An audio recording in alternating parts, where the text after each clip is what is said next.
بسم الله والحمد لله والصلاة والسلام على رسول الله. ازيكم حبايبي؟ عاملين ايه؟ يا رب تكونوا بخير. طبعا انا اليومين دول بتأخر معاكم، معلش سامحوني في تنزيل الفيديوهات. عندي بس حاجات بعملها اليومين دول، وبصراحة كل يوم مش فاضية. فالنهارده حبيت اعمل لكم كده فيديو، يعني هو اصلا ما كانش مترتب له، بس سبحان الله يعني. انا لقيت الحاجة بترن عليا اللي هي خالتي، بتقولي تعالي عشان نعمل رز بلبن عشان النونة الجديدة بقى، المولود الجديد اللي في العيلة عندنا. فقلت لها حاضر عينيا. فرحت لها بقى، تلاقيتها ايه جايبه شعله بقى وحلل بقى من الكبيره وحاجات بقى كده اللي بتتعمل عائلات، احجام عائلات يعني، بتتعمل في الافراح. فانا قعدت زي ما انتوا شايفين كده، انا رحت تلاقيتهم لسه هيبتدوا. فقلت لهم طيب انا هاتوا بس اللي اتعمل الاول، ارش عليه جوز الهند علشان يلحق يبرد، والولاد تقفل الاطباق ديت عشان نلحق نوزعها، بس لازم تبرد الاول عشان ما تعرقش. وعقبال عندكم كلكم يا رب تفرحوا كده، واللي لسه ما جابش عيال ربنا يرزقه بالذرية الصالحة يا رب كده، ويجيلكوا كده دستة عيال قد كده. وتعملوا برضو رز بلبن زي ما انتوا شايفين هنا في الفلاحين، او في اماكن معينة ممكن ما يعملوش سبوع، بس لازم الرز بلبن دوت اساسي، لازم يتعمل لازم. يعني احنا عندنا هناك في المدينة لازم، يعني ممكن ما نعملش رز بلبن بس نعمل سبوع مثلا. ولو ما عملناش سبوع نعمل رز بلبن يا دادا، لا هنا لازم الرز بلبن. عملت عقيقة، عملت اسبوع، عملت اي حاجة، لازم الرز بلبن ده اساسي في الاسبوع هنا. انا هوريكم دلوقتي الطريقة هنا بيعملوه ازاي. كنت اول مرة اشوف الكميات دي بيعملوها ازاي، لان احنا في البيوت عندنا لينا طرق تانية، لان انتوا عارفين ان الرز بلبن ليه طرق كتير جدا. ف...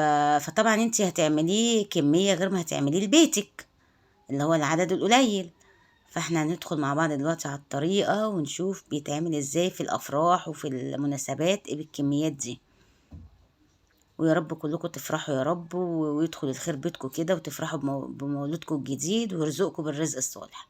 نقول بسم الله الرحمن الرحيم. وادي حلتين كبار جدا زي ما انتوا شايفين.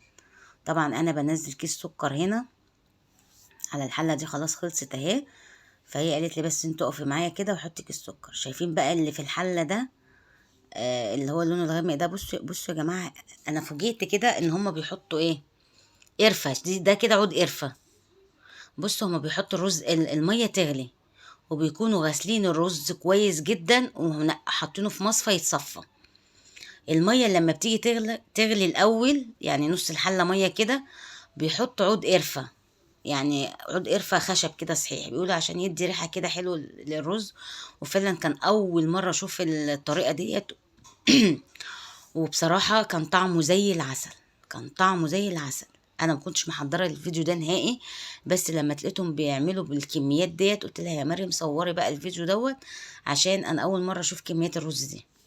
بسم الله ما شاء الله. بقت الحلتين دولت يخلصوا نعبيهم، نعلق على غيرهم، نخلص نرجع نعلق على غيرهم.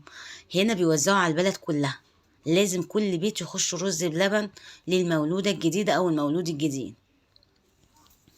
المهم هنا بيغلوا اللبن، بيغلوا الميه الاول، وبيسقطوا الرز زي ما انتوا شايفين شفتوا في الاول. وبعدين طبعا هو في عود قرف، وبعدين يفضلوا يقلبوا في الرز لحد ما يخش على السوا. بيكونوا هما بقى غاليين اللبن. احنا عندنا في البيت عندنا ما بنغليش اللبن، لا هما هنا في الافراح او في المواسم زي كده او في المناسبات بيغلوا اللبن، ويبتدوا ياخدوا اللبن ويفضوا بقى على الرز. بيكون خلاص بقى الميه بتاعته ابتدت تنشف، يفضوا على الرز. اول ما اللبن يغلي بالرز بقى ينزلوا بالفانيليا وينزلوا بالسكر، ويفضلوا يقلبوا يقلبوا لحد ما السكر يجيب القوام المظبوط والطعم المظبوط. وكمان اللبن بيكون كتير بقى، هو بيكون عايم كده في الحلة. فيقوموا جايبين نشا ومدوبينه في حبة لبن او في حبة مية، وهوب ساقطينه عشان يربط. هم عايزين اللبن بالطريان بتاعه دوت، يربط بقى على كده على الوضع ده، يعني ما يبقاش الرز جابس زي ما انتوا بتبقوا شايفين. وبعدين وهو كده على الشعلة بتبقى نار هادية خالص زي ما انتوا شايفين شمعة. يقولوا لنا عبوا عبوا بسرعة، مش هينفع واحدة بس تعبي من الحلل بتكون كبيرة جدا. عبوا بسرعة علشان ما يربطش الا في الاطباق، هم عايزينه يربط في الاطباق. ليه؟ عشان يعمل وش زي ما انتوا شايفين. طبعا الولاد عندنا بسم الله ما شاء الله بيت عيلة بقى زي ما انتوا شايفين.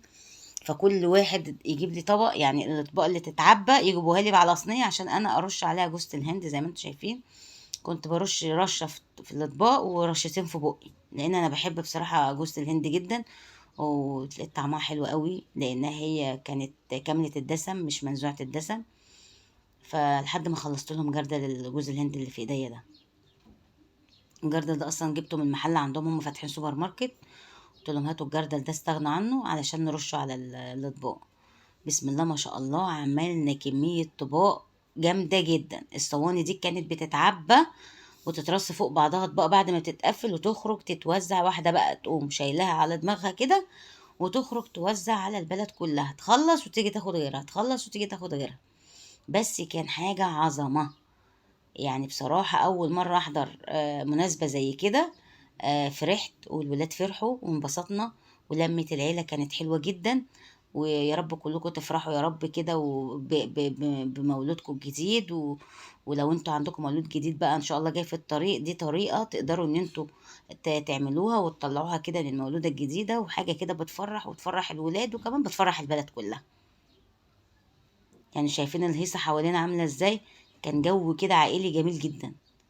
وزي ما قلت لكم جوز الهند كنت برش رشتين في الاطباق ورشتين في بقي.